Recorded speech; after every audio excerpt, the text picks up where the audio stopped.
Well, hi, everybody. My name is Bryan Lips. I play the trumpet. I teach at Los Angeles College of Music. I'm the department head of the brass and woodwinds department over there. And I'm very excited about that program because we're kind of at the precipice of developing it in a way that I really believe in. And I have students that are so open-minded and doing wonderful things. I'm just hoping to have some nice chats today about how we can stay active and current in today's music world, playing horns.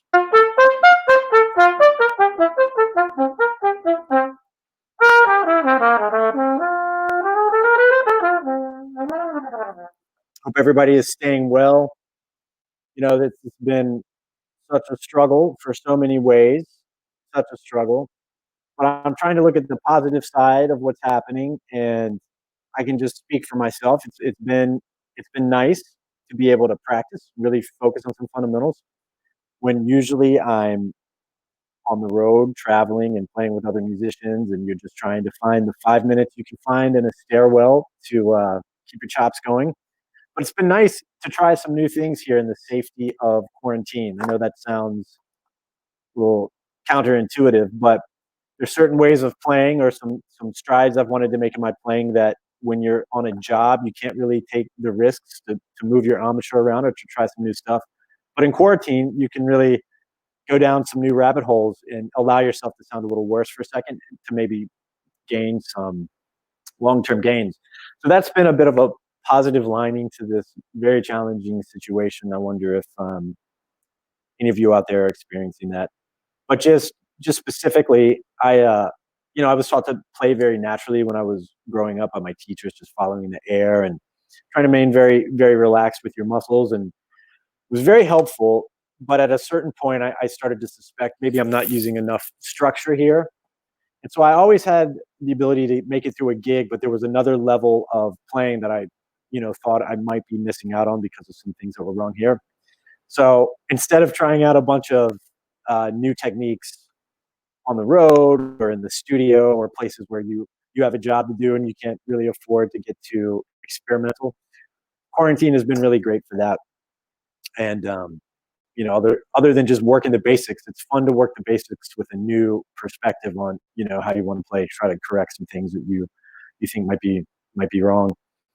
But that's something we'll talk about through the rest of this chat. I hope is that my teaching, the teachers that I found most useful had really good information, and they were very, very intuitive about showing me how to become my own teacher. And that's the one thing that I strive to do, I think, more than anything as a teacher, is to really help you have a bird's eye view of your own progress and the things that you need to get better at and the things that you could focus on. So I really, a mantra that I remind myself of every day before I teach is believe in the fundamentals, and then believe in helping people be their own best teacher, because the time will always come. Hop around to different teachers, you hop out into your professional world, and you have to have a lot of bedrock and faith in yourself to show yourself the right path and what might be good for you. So I love the idea of becoming, living an examined life as your own teacher. You get the information from people that you respect and will be good information, and then you try to synthesize it in a way that is making you the teacher for yourself. And the other benefit from doing that, or one of the benefits from doing that, is it's just like a muscle that you do at the gym. You crank that bicep, your bicep's going to get bigger. And if you get in the habit of trying to evaluate yourself and push your own ball forward, it's just a skill that you get better at. It's easy to get lost in the weeds, but if you have a general guiding principle, like this is my story that I need to tell, and I'm the author of everything that I put out musically in the world. I am in control of my progress. You just take ownership of your progress, and it helps you keep growing. I remember feeling a different way about it at some point. I had what I like to call a teacher addiction. Like I gotta take a lesson with this guy. Let me take a lesson with this guy. And 2 months down the road, after working on some stuff, it's like, I haven't had a lesson in 2 months. I gotta take a lesson. Taking lessons are great, and you should. But I think I was diagnosing a problem in myself that was some external fix for the musician that I wanted to be, where if I could just double down on my own, on the music that I believed in and the sound that I wanted to reproduce in my head, then I put the job to me. You're your own teacher here, Lips. So let's get it done. That was very freeing and helpful. So I'm constantly inspired by the students that I teach at the school, just seeing incremental growth and sometimes monumental growth, over periods of time. So I'm excited to be the department head over there. I think we're building a really special place to be. I can tell you some of the reasons why I think it's special. Um, I think being successful as a horn player in 2020 and beyond has a little bit of a different. You need a different bag than you needed 20 years ago. And if some of you are younger, the older cats used to say, "Hey, what's in? The guy's got a big bag," and that meant that this guy can play everything. He can play bebop, modern, just somebody that had a lot of stuff together. But I think in 2020, what is inside of our bag that we're carrying around to throughout our musical community and our lives has to have some new products in there that we didn't necessarily need. And even 2000 or 1995, the game's changed a little bit. So one of the reasons I like the school is that there's a whole program of very current things happening in conjunction with learning how to play this piece of piping here. And it's something that I know to be useful because it's been useful for my career, and that is associating yourselves with all the different programs at the school. So you're not just in a room practicing our scales all day and playing repertoire that's specific to us, which is crucial. We'll get into that later. But you're also in contact with many singers, DJs, and production students, people that have a whole different mindset than you have, coming from perhaps just a high school band or a high school jazz program. You're going to find many other people to collaborate with. And I encourage brass players to do that all the time. Do it all the time. Please remind me to keep saying this during this little session here, because it's really important. When I went to college, it was more of a practice, get good, play in the orchestra, play in the big band, do just go through the template, then you're going to get out, maybe put out a CD and get a gig. That'll do it. But today, you have to have relationships with all different types of musicians.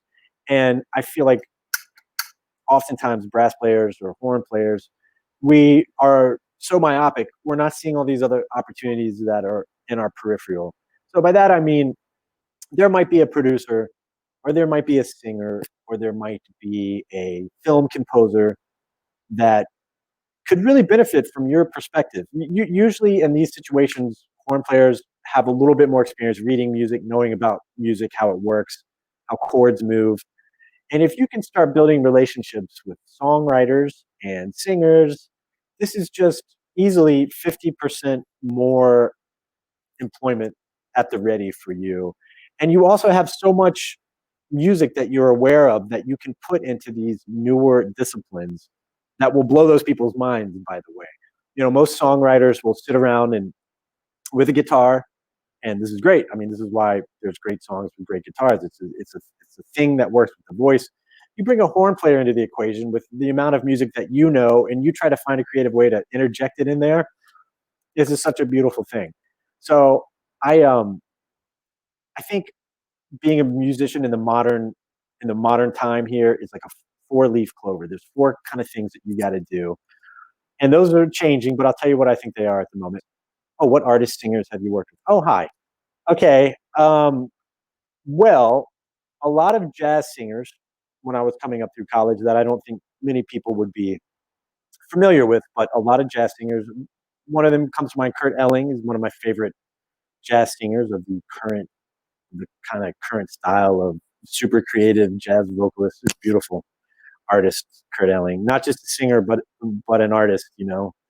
Um, but in the more kind of visible vein, John Mayer, the guitar player, singer, and Michael Buble, who is a singer. And those guys have been really important influences.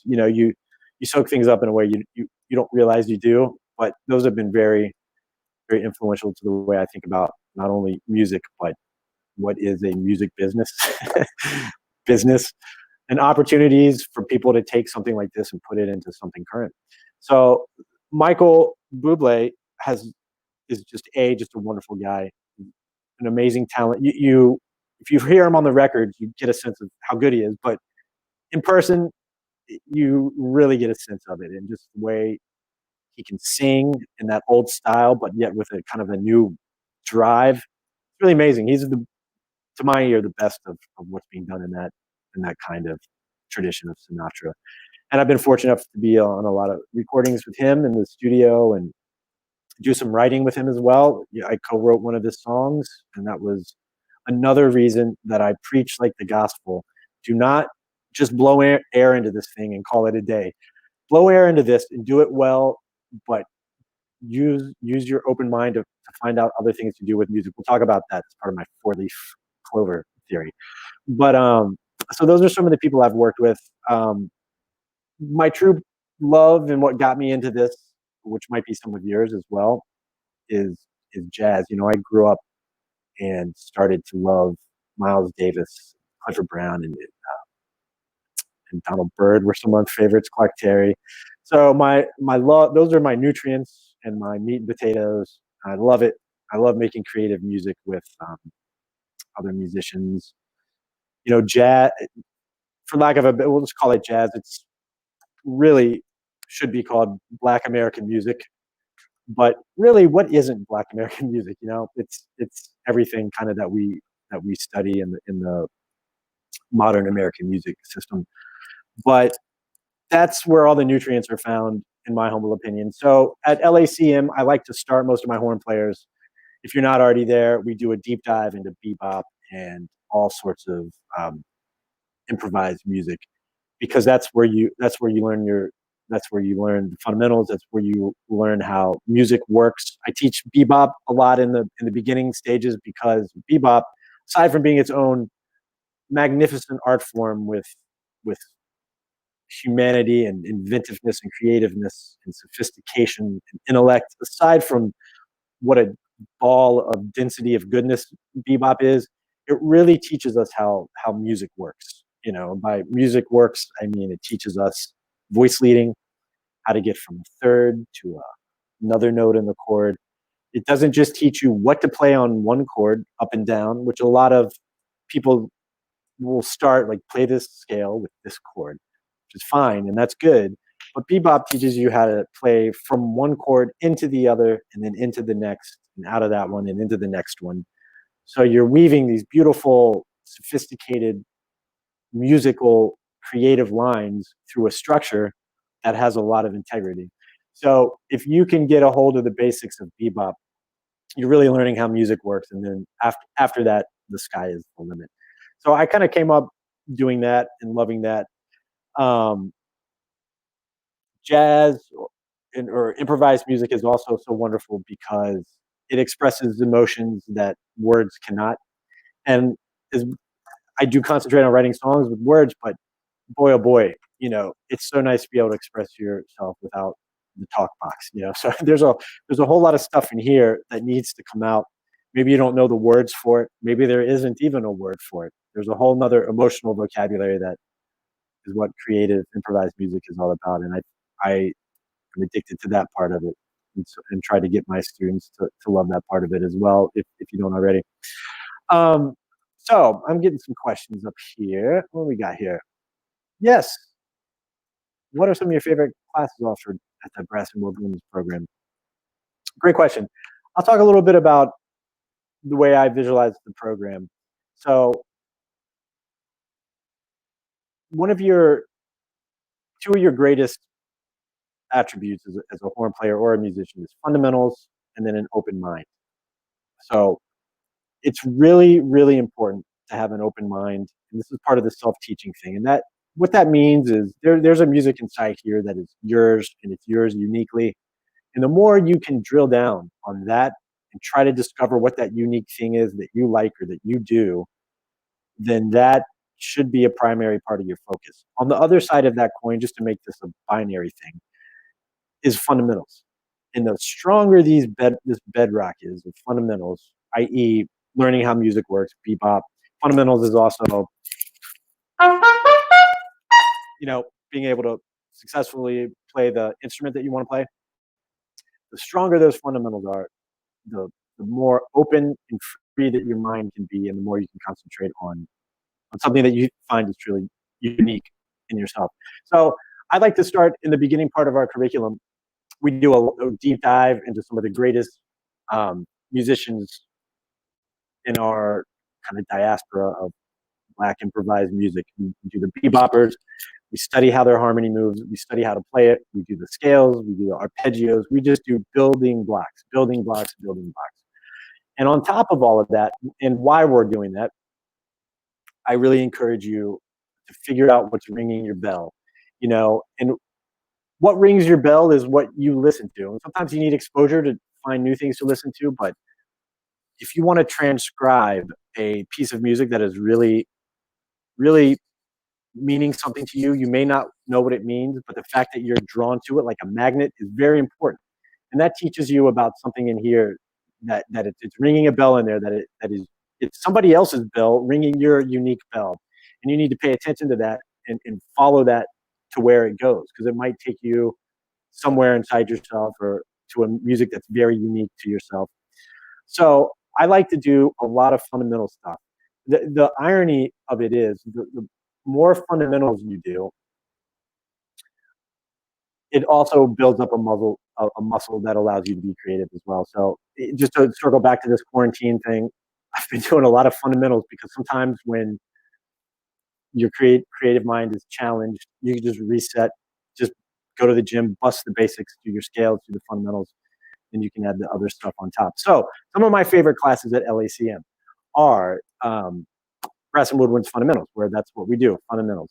And then at the same time, and I tell this to young musicians often, you often have this question if there's young musicians listening.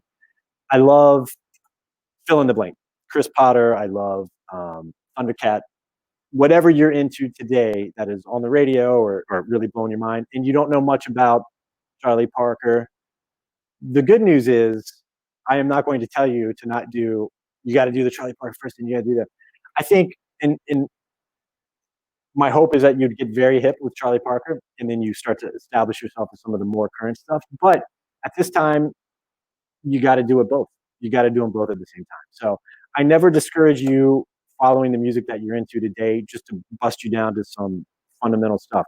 You got to learn everything at the same time. So there's a new way of playing drums that's different from the Blue Note era.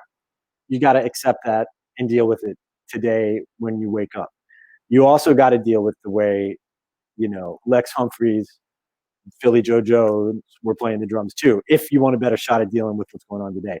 So to me, that's very encouraging. That's very encouraging that we are tasked with kind of doing two things at once, and we're never encouraging ourselves to shut down what we really like at a moment to just go backwards. So we do a lot of fundamental work, and then we go into the rehearsal hall or the ensemble room, and that's a laboratory. And then we deal with it all. We deal with the new, we deal with the old, we deal with the yet to be, everybody's original compositions. So it's a laboratory. And this brings me to my next point. If there's young musicians listening, you gotta give yourself a little percentage of how to deal with the open mind stuff and the fundamental stuff. I would say at this point of your career, depending on where you are, everybody's got a little different adjustment. You got to spend 60% treating it like a fundamental journey. I know what I need to know. I know what I need to learn. I know what my deficiencies are. I'm going to go after those 60%. Then you get into the laboratory, the ensemble room. Give yourself about 40% freedom and open mind. It's a laboratory. It's a safe space. If you want to experiment with playing in a different way, or maybe I'm just going to listen to the drums in this rehearsal and see if I can play with them. It's a laboratory, and great things happen in a laboratory. So 60% fundamental work, 40% laboratory, and that kind of stuff changes as your career changes. Maybe one day it's 80% laboratory, 20% fundamental. if there's young horn players listening, fundamentally, I think the things that are really your best attributes as students: keep an open mind and work the fundamentals. You can guide yourself through a lot of stuff. Um, we all deal with the same information, but it's my students that really are patient and have an open mind that kind of get the long game going. How do you approach composing and or arranging as a horn player? Wonderful question. It's wonderful. I wish I had a stock answer for you. I do not. So sometimes my best ideas happen when I'm on a 2-hour bike ride in 100-degree weather, and then I just have this thing that happens out of nowhere that I think is great. I have to sweat it out, and then I get a good idea. Other times I wake up in the morning and there's a melody in my head and I got to record it or I'll forget it, and that's a great thing too. Um, None of these things you can control, so I focus on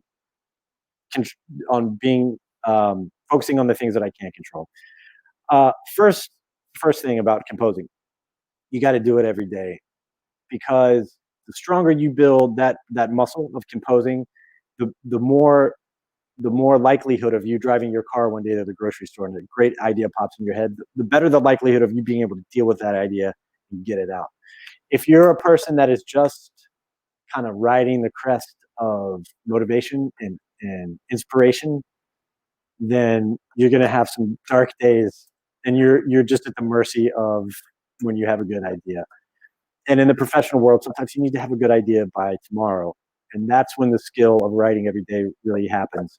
So aside from that, which I know it sounds a little bit spiritual, but that's a certainty. The more you practice writing, the better you get at it. The other approach is, I can play something on the trumpet that I think is cool, and then I'll try to turn it into something. But even better than that, I think sometimes, not to qualify it, but is to put the trumpet away and just go to the piano or go to the guitar, because the trumpet or the horn that you play has a lot of well-worn pathways in it. You're going to walk that same trail through the mountain. You're just going to kind of do the things that your muscle memory knows how to do. If you're not as great of a piano player or guitar player, it's great to get on here and write, because you're using a brain that's a little more in control of the melodic line. You're not thinking about trumpet stuff or trombone stuff or saxophone stuff. Yeah, you can tell when a saxophone player brings in a piece that's I'm like, the sax player wrote that. But if you divorce yourself from the things that your instrument does well and you try to do it on a piano or a guitar, you're really exercising your kind of heart voice, I think, in a way that sometimes gets in the way when you put the thing that you're familiar with in there. So yes, I like to write on piano and guitar, and I like to try to write every day. And it doesn't have to be, you're not writing Beethoven's Fifth Symphony every day. You're just trying to write something every day. Just get it out. As an arranger, you need information, because to try to reinvent how to voice horns on your own sitting at home is you're just going to do a lot of work that could be done quicker if you have a school or an institution to help you through that. So take an arranging class. Take an arranging class, so you can learn what a closed voicing is, and open voicing, voices of the ranges of the instruments. So you really need to have um, just some cold hard facts when it comes to arranging. And once you learn the rules, and you can have a little bit of fun with them. And after that, after I got some good, like, oh, this is 4-part closed, now I can do this. And at home, if I was trying to plunk all the notes out on piano, it could have taken ages. After you do that, I think it's important to think of arranging as the word suggests, or arranging. And I used to have in my head an image of just like taking like if you had a piece of slate with some beautiful colors on it, or a seashell, or some pretty stone, and you smashed it with a hammer, and then you threw it on a table. Like, oh, let me see if I can arrange these bits into a pleasing picture. Like, just maybe at the first stage, don't think of it so much as music. Thinking about, how can I put this in an interesting picture? Like, oh, I can just jab the horns up here for a minute. Maybe something goes down here, and you put, so almost a visual component to it, and you're really arranging. And if you marry that kind of approach to knowing something about how to voice horns or piano, bass, drums, then you're off to the races. And if you don't have that information, it's really difficult. It's like reinventing the wheel, as they say. You can happen onto some really hip voicings, uh, but you're going to be challenged to move that voicing into the next voicing unless you just know how to voice lead this stuff. So arranging is discipline all on its own, and I suggest studying it. And good news, we got some great arranging teachers at the school. Howie Shear, we studied with Rayburn Wright, who was one of the kind of godfathers of teaching arranging. Howie's just got buckets of information that I always want to try to tap.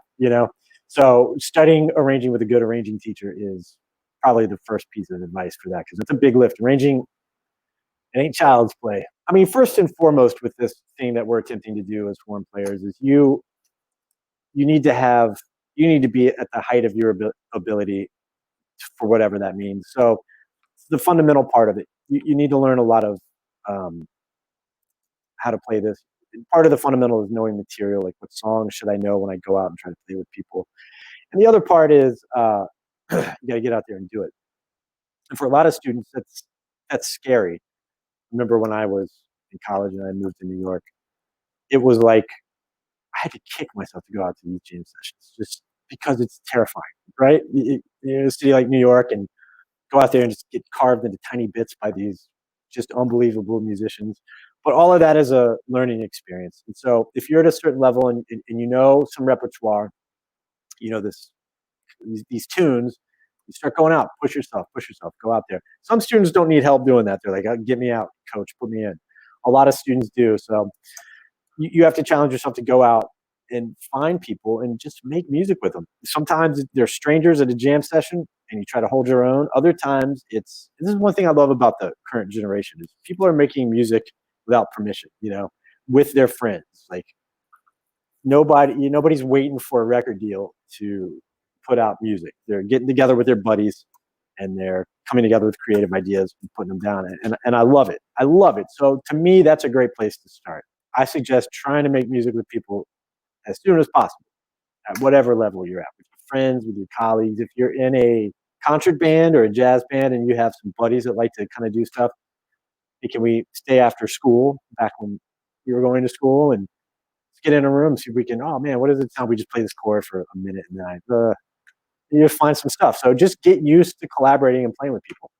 Four things you kind of have to have together, I think, my humble opinion, to be successful or happy, even in today's music environment. You got to be good at your instrument. That's fundamentals. That's all that stuff. You have to um, have an open mind. That can mean anything. You have to have people skills, and you have to teach. You don't have to, but it's very important. And I'll unpack all these as we go along. So player performer is number one. Especially if you're going to be a horn major at college, you really have to strive to have this thing together.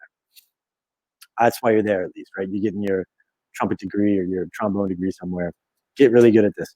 Open mind, super important. Within that blanket, within that umbrella of open mind, I would put composer, writer, arranger.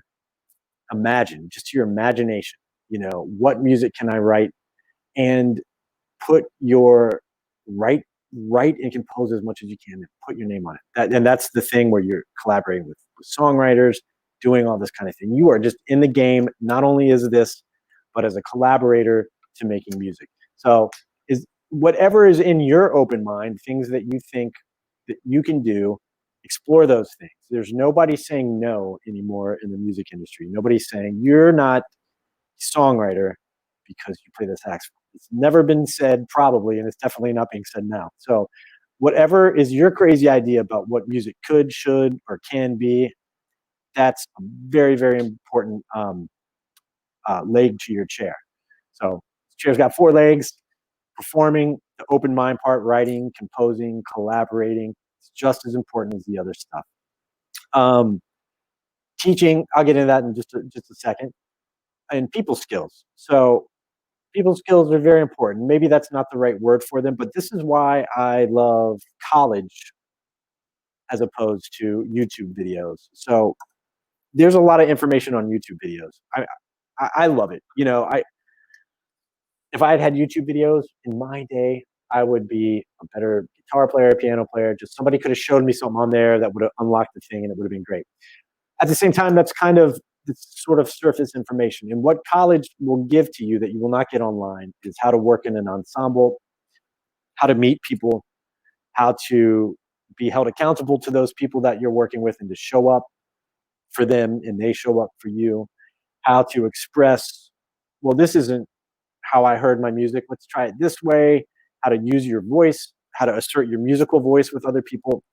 All this stuff is not going to be happening on a static YouTube video, as great as some of those are. So, people skills, and maybe it could be called network, or I don't like it to sound like such a like a thing that like I'm going to practice my people skills. It's just a part of the music. I had a one of my mentors, Bobby Watson, is a jazz saxophone player, and he said to me many years ago, jazz is a business of personal relationships. And I thought, interesting to hear that. At that point in my life, I thought jazz was a business of being able to shred changes, which it is. But working with people, being with people, music is about community, and you don't make it by yourself. And there's other people, there's other soldiers in the game. So when you go to college, you learn how to play next to somebody that's better than you and you admire, and then you try to soak up all that information. You also learn how to play with somebody on your other side that's like, I'm not digging this. How can we come together to push the ball forward musically, even though this is not my cup of tea? So you learn all these things in a group with friends and challenges and a network. And it's aside from the skills that you just learn by working with people, you are building your network and you're doing it unconsciously. There's a lot of things, especially in LA. When I moved to LA, you get these invitations. Hey, there's going to be a networking meeting at this bar. Just come through and meet people in the film composing business. And that stuff is all great. But what I didn't realize is that I was doing that anyway at college. That's the game. And to this day, and I'm sure many other musicians will tell you this, to this day, my professional career and survival has come from my network of college friends. One guy gets on a gig and then they need a trumpet player, like, oh, Lips, what's he up to? Give you a call. Or one day your friend Gloria is playing drums with Beyonce, or and you used to be in a combo, and they're like, oh man, we used to love how we got down in combo. And then call my man, see if he's available. So just your network are the people you go to college with. It's really true. You can go to networking events; those are great. You don't spend 10 hours a day with those people making music. So people to me is inseparable from music. And during quarantine, I really learned that I'm at home doing a lot of writing, working with Logic, and it's fulfilling. But at the end of the day, I'm like, man, this music is for somebody or with people, and I want to do that. And we will do that again one day. And when we do, we'll really notice how important people are in the legs of the chair there. So, um, fundamentals, and I could talk hours and hours about fundamentals. I love them. They're not as boring as they sound. Fundamentals are just true beauty. Bach, whew, fundamentals give you chills. They're so good. Um, People, so your network, people that you go to college with, that you learn from. You learn from them either because they're better from you, or you're helping them learn things. Another thing I want to talk about. You learn as much from your peers as you do from your teachers in college. Fact. I will stake I will put a stamp on it. Your teachers are very, very important, and they direct your progress. But boy, oh boy, do you learn stuff from the people that you go to school with. I can't be with you 10 hours a day, but that trumpet player who's 4 years ahead of you and is kicking your ass will show you some stuff. She'll show you some stuff. You can show them some stuff. So you learn a lot from your student body, which is just another reason going into a community making music is very, very important. Uh, on YouTube, I could take that song. I think I saw a video the other day for I can't remember who the film composer was, but I was very interested in it. It was this series where you can learn with this film composer. I'm like, yeah, that's got to be jam packed with information.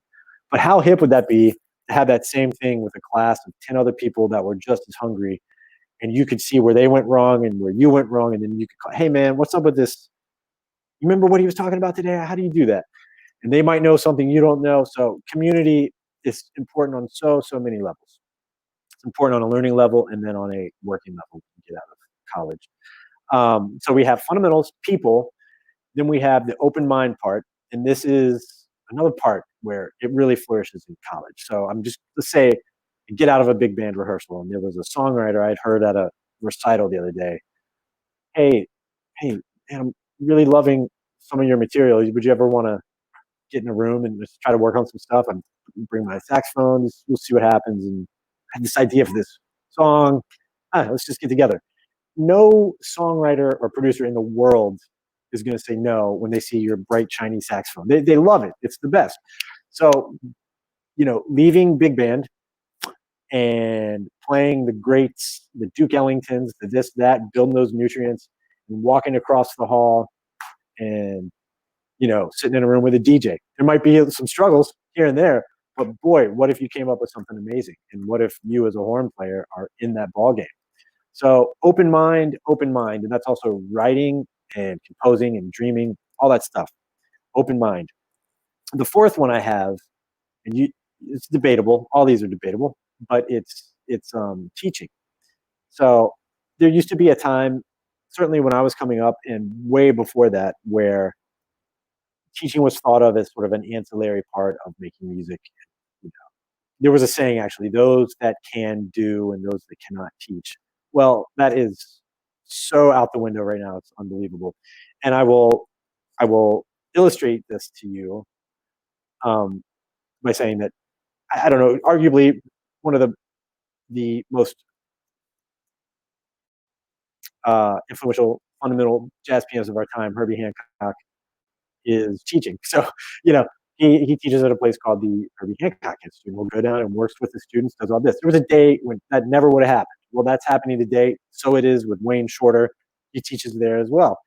And have a look at another example comes to mind. Ralph Humphreys, our drum teacher at our school, just the warmest, most caring teacher for his students and a real mentor.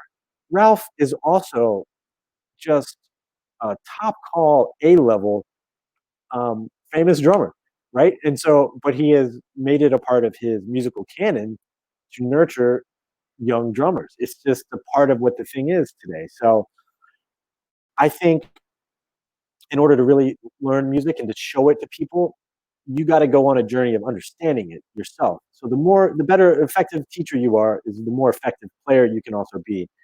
And it's also, just to put a really more black and white point on it, to me, it's a passion. I love it. I love it as much as playing, arguably more sometimes, because when you see a light bulb in somebody's eye, it is just the greatest feeling.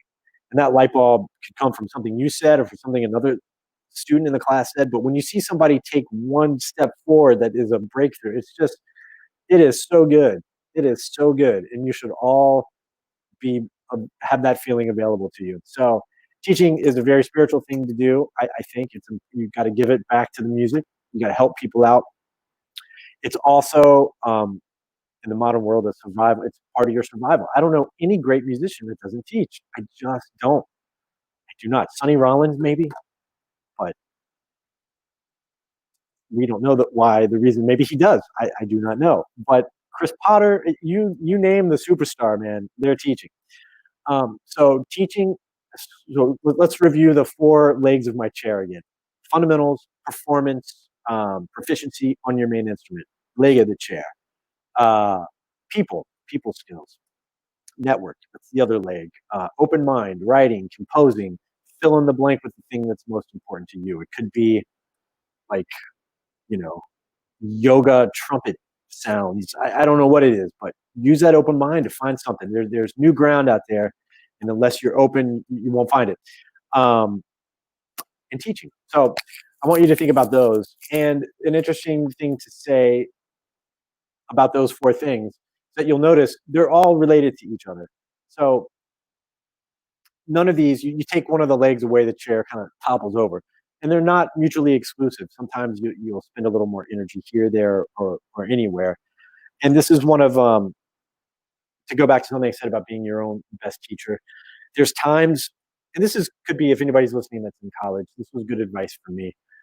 College can be overwhelming. There's a lot of information flying at you. It's like that scene in Star Wars where they go into warp speed and the stars go. Yeah, sometimes I would feel that way. So it's like information being hurled. Um, when you when you accept the mantle of being your own best teacher, you just kind of take a breath and you're patient and you take this information in the best that you can. But the other thing that you know is that you know your deficiencies and you know your strengths. And instead of running around trying to drill a well here, drill a well here, drill a well here, you're like, well, here's something I can't do very well. Let's say it's playing up to a high C. Well, then for this quarter, I'm going to kind of drill a well right here. And I got to get this skill better because I need it. I need it in my bag. So then you do that. You have accepted the fact that you are your own, in charge of your own progress.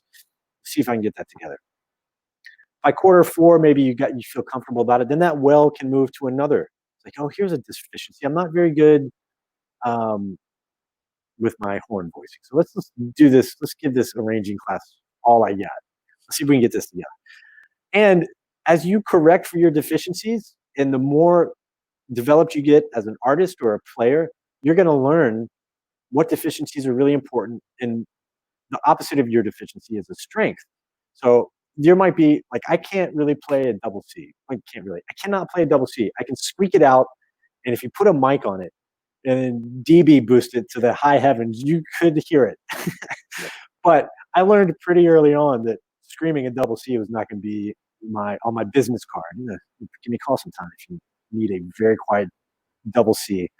Um, so I decided to take that well and put it on a strength. And as a developing musician, you got to watch out for this all the time. Don't only deal with your deficiencies, deal with that strength.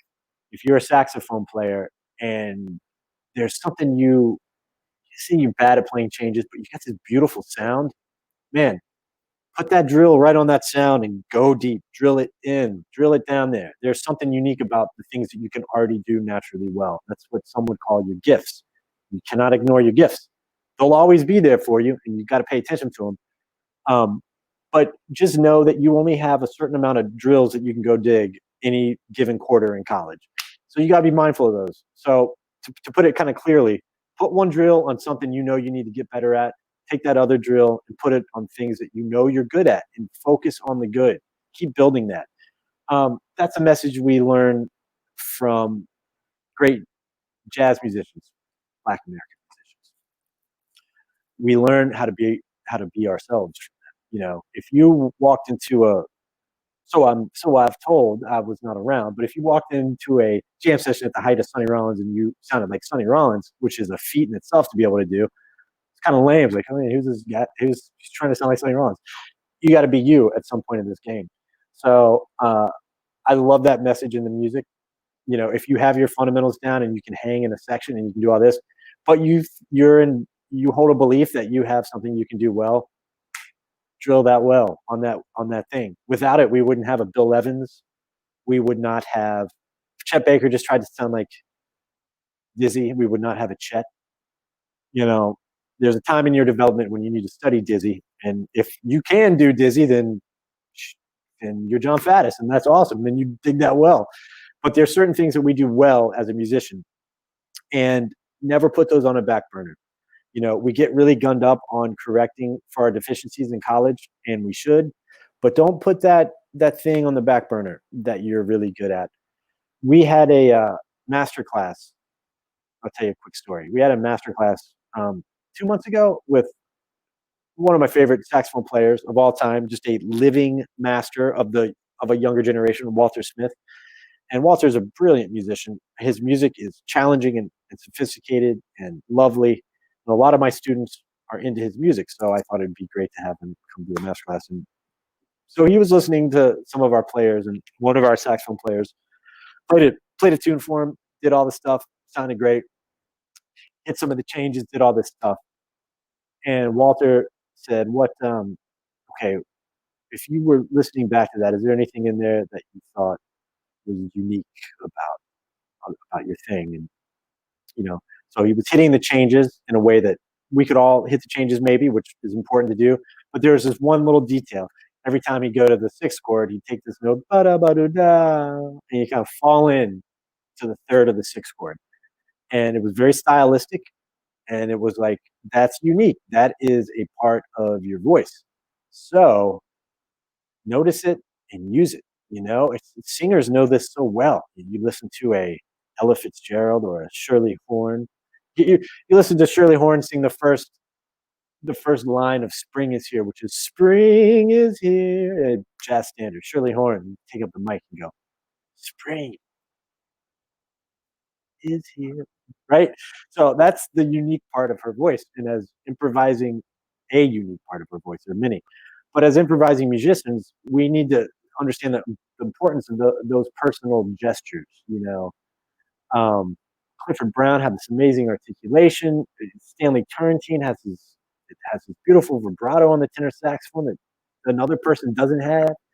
So you got to be a detective and try to find, if they're not already apparent to you, find it about your playing. And a good way to do it is to record yourself. You know, in fact, this student that was giving the example, I don't think was noticing that about his playing, but Walter noticed it and picked it up. So if you record yourself, go back and listen and say, was there any gold in there? Did I do something that was like, oh, I like that part of that? Then write out that part and practice that part and try to put it into other keys and things. And so as a teacher at college, it's like learning the old stuff and the new stuff. You have to do it all at the same time. Um, Fundamentals and your own unique voice. You got to do it all at the same time. It's not a you got it. It's a do it all at the same time. Um, so yeah, a lot of it is just protecting your bandwidth to work on things that you need, and then things that you're kind of good at. You just roll with it, uh, and that's something I get really excited about with my students, helping them find that in themselves. Sometimes it's very clear. You get a lead player, and they're nailing it. You're like, oh well, you are going to be a great lead player. You already are. Let's just keep on that road and let's go. And then there's some that are a little lost in the forest. They're good at music. They're good at things. They have an aptitude for it. They love it. And there's a magnet, but they don't know where that magnet is pulling them. And as a teacher, that is the most exciting scenario, is listening for these things in the students, helping them notice their deficiencies and their strengths, and then just trying to build a package that makes them happy and makes me happy and makes music. How are you leveraging technology to collaborate with other artists in today's industry? Well, I'm exclusively leveraging technology to stay in contact with other musicians, because that's it today. A lot of Zoom lessons, a lot of tossing demos around, a lot of playing on this and having a person add something onto it, and just trying to virtually create that community that I was talking about earlier, how you learn from community. In fact, I'll just tell you a personal story. So my friends and I, when this pandemic hit, a lot of them, we were on the road. Everybody's road gig stopped. We're all at home, and all of a sudden, the deadline schedule of creating and making music kind of got the brakes pumped. So we put ourselves on our own artificial deadline. So it's like, okay, let's start this song club. So every Tuesday, 8 in the morning, there's going to be your new creation in the Dropbox. We're all going to listen to it and we'll talk about it. So we created an artificial deadline. And just quick aside, deadlines are I don't want to call them a deity, but they are very important, especially for procrastinators and like me. You know, deadline is next to godliness to getting something done. If I don't have a deadline, then forget about it. So I have to create artificial deadlines, and I respect my friends. So when we create one together, I am not going to not make the deadline. In fact, we had it so I had procrastination so bad once. My friends and I, one of my friends, we started something called demo party, where we were going to make a piece of music again, send it to somebody that week, and if somebody did not do it, you would have to pay the other person $100. And that means, oh man, I fell off my bike and I broke my leg. I didn't get a chance to do it. Well, sorry to hear that. Can I please have my $100? Whether or not that we would have really collected, I think we would have, but we didn't dare miss the deadline. So I'm using technology to stay fresh and to stay in my skill set. Because if I don't have something to do, then it just becomes a kind of a theoretical exercise while I'm playing the trumpet. So yeah, we make deadlines. Sometimes I'll be lucky enough to have a actual deadline, record some track for somebody or do a little library music. Whenever there's a deadline from the real world, I get it done immediately. I don't play around with it, because again, this is one of the legs of my chair. People, your network. You do not ever want to show your network something not good about yourself. Like, oh man, I kind of snoozed through getting you that track. It's like it's just you've got your professional reputation, and it takes you a while to build it. It doesn't take you too long to destroy it. So deadlines I take very seriously, even when they're amongst friends. And I'll encourage any of you out there, if you're a high school musician and your band class isn't going anymore, but you have a group of people that you still enjoy playing with, start a demo party or start an etude party. Hey, Melissa, this Thursday, I'm gonna email you a recording of me playing Armin Characteristic Study #1, and you will email me you playing your saxophone, out of your I don't know, Biche book or something. And then you start an etude party, and then you talk about it. Hey, I like what you did on this measure. Your phrasing was great. So there's ways to stay fresh during this pandemic. And aside from the technology, which I find most people kind of know how to use, GarageBand, Logic, it's a whole deep dive. By the way, we have great courses on that at the school, which is another reason I love it. Um, More important than mastering that technology, especially in a situation like this, is make that deadline and do it. Make a project and do it. Call your buddy that plays guitar and say, hey, I don't know, send me 3 tracks of you just playing some chords, and then I'm going to send it back to you with a saxophone or a flute melody. You'll be surprised where this stuff leads. You will be so surprised. Don't wait for your band director to give you an assignment. Just do it. And this pandemic is a the word great and pandemic should not be used in the same sentence, but this is a unique opportunity to really explore some of this stuff. And you can all do it. It doesn't have to be recorded at, you know, Sony Studios on a board in a big room. You can record stuff on your iPhone, send it to your friend, have it come back. Got somebody that likes to sing a song. Hey, get your guitar out, sing me a song on your iPhone, send it back to me, and I'm gonna put some Harmon mute fills on it. You'll be surprised where these things can lead you. So that's how I'm using technology. I'm using it as a creative tool to stay connected and to give myself deadlines. And the great thing about that deadline thing, especially if you're just making music with your buddies, is at the end of let's say you do a 1 month run of demo party or etude party or scales and all keys party, whatever your project that you want to do, then you just have a physical copy of this growth that you've had. You could listen to something you did on the first week and be like, huh, I hated this initially, but now this is pretty cool. I don't know. Then you listen to you'll have, if you do it for a month, you'll have 4 or so examples, things that you can then go listen to that are that you just created.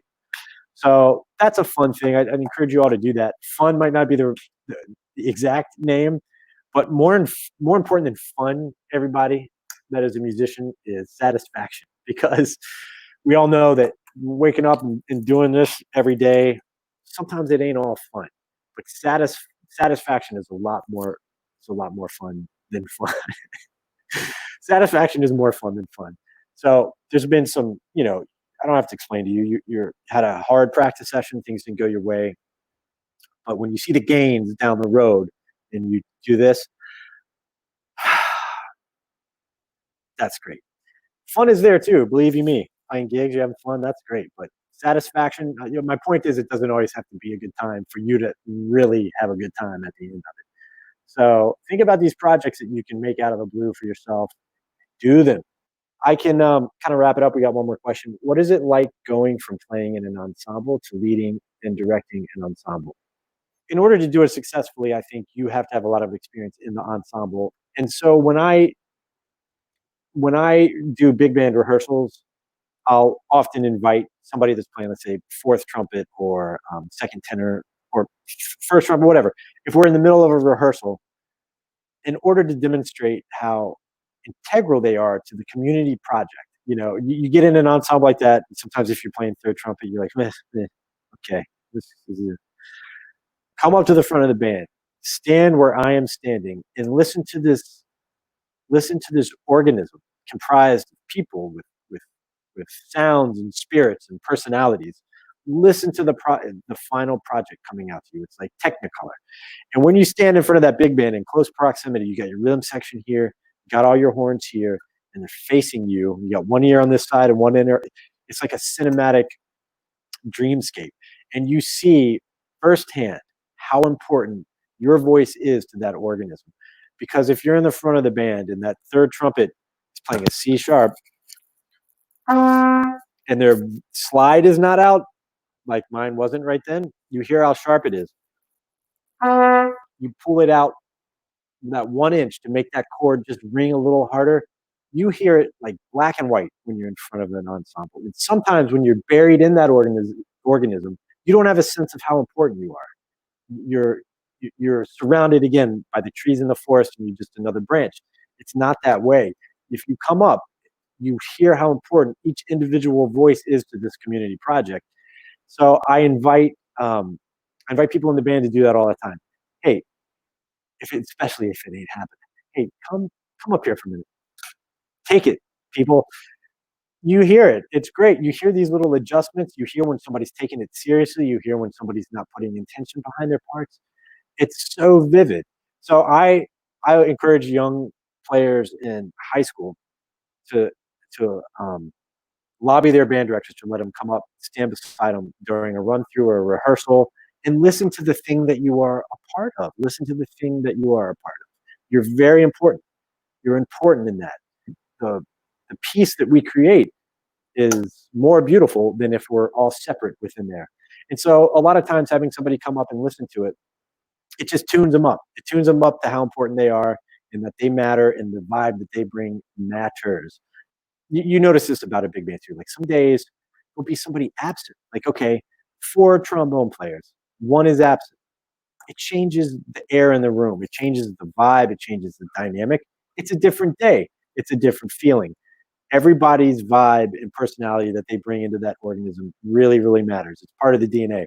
So um, that's what I noticed the most going from a section player into leading ensembles. It's very how important everybody's individual intention is, and that changed my spirit as a section player too. I mean, once you know how important it is, you do it a little with a little more intention. So yeah, going from section supporter to trying to blend and do all that stuff, you learn it. And my job, by the way, this is part of being your own teacher too. My job is primarily in rehearsals to like hear things that you might not hear and help you out. Let's do it. But really, the job is yours. I say this to students a lot. Sometimes I'm up there conducting a big band, and if it's a rubato passage, it's very important. Watch my arms. We're doing it. If it's cooking along to the beat, this is just this is just modern dance. I'm just acting, okay? The real conductor is the drummer and more importantly, the bass player. So they're the people leading the band. You're the people leading the band. I could just step aside and let it roll. So in rehearsals, I'm facilitating and I'm trying to use my experience to get in tune with styles and having you play the right thing on the right spirit with the right thing. But cutoffs, attacks, playing with the beat, playing with this is your job. So goes the drummer, so goes the band, the bass and the lead trumpet player and all those inner parts. It is your ball game. So you have to approach playing in a section that way. You're important to it, and you hear it immediately when you step out. So my job as a leader is to help you hear that and to unify it. You are the governing body. So I'll challenge or just invite maybe anybody that's listening here from high school to really take your role as a section player very importantly. Your voice is very important to that whole project. In conclusion, I want you to try to think about those 4 legs of the chair and what they mean to you and how you can get better at each one of them. And particularly fun is the open mind part. Fundamentals are also fun. So try to be honest with yourself about what you need fundamentally and drill your well there. And keep your community going strong, collaborate with people, write, um, think about the things you're doing as a teacher as you would teach to somebody else, because one day, hopefully, you will have the joy of doing that. Keep your mind open, and please feel free to reach out to me with any questions. Again, my name is Bryan Lips, the department head of Brass and Woodwind. Right? Yeah, we're good to sign off. Okay, everybody, be well, stay safe, and make music. So long.